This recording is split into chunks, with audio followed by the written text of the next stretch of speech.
There are concerts for which you have about half an hour where you just feel pretty awful. During that time you're questioning, why am I doing this to myself again?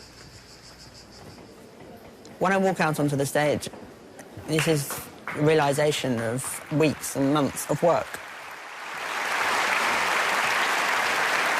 It has been a long process to get there. A lot of time spent just me alone in a practice room with the piano.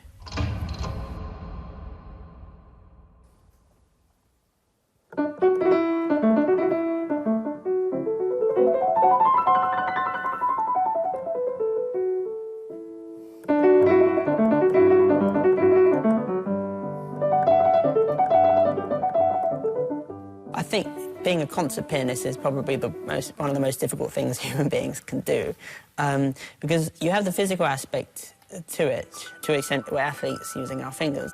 And then you also have the sort of intellectual side of it, learning how to memorise pieces of music. And then there's the emotional side to it as well. I had my first lesson at the age of 5. Stop. No. I had no great desire to practice, and then some friends at school started playing, and I was spurred on to work by the thought of them catching me up. And then I think from that moment onwards, I gradually fell in love with playing for what it was.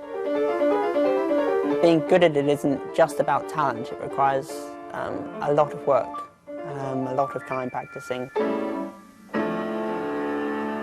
There are really two sides to playing the piano, I suppose. There's the ability to just play the notes, and ability to sort of find meaning in them. Generally I practice about 8 hours a day, playing the same things over and over again to get them under your fingers and to get them in your muscle memory. There are times when I get very frustrated with certain passages. I'm very obsessive about it, and at those moments it's very difficult to leave the piano alone. To give one example, there's a passage here where we have third to the left hand. And that goes quite fast, and because of the nature of how the notes are spaced out, it requires rapid movement of the wrist.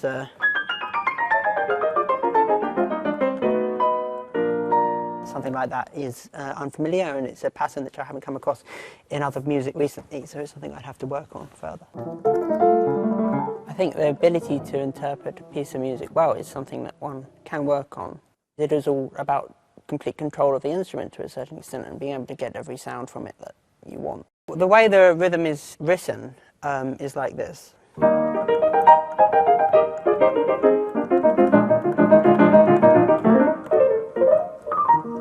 To me that sounds too regimented, and so when I play this I like to extend the quaver slightly and then to move through the rest of the bar. So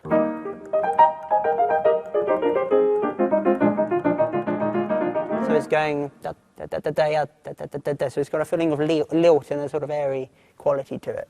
So I think that's an example of a place in which you don't really take the score literally.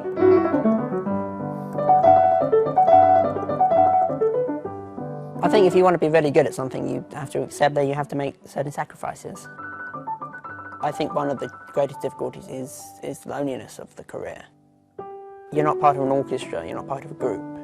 Especially giving solo piano recitals is just you on a stage, playing to an audience, and just you in a concert hall rehearsing. We have critics at concerts, and sometimes they say nice things and sometimes they say things that aren't quite so nice. But the bad ones sort of stick. I think really the greatest pressure probably comes from me, my own self-criticism.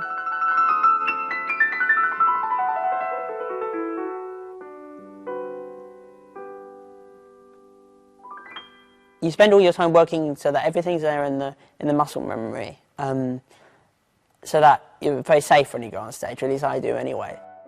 So everything can sort of happen without thought, because then there's less potential for things going wrong. I think now what really appeals to me about music is the ability it has to communicate emotions to people.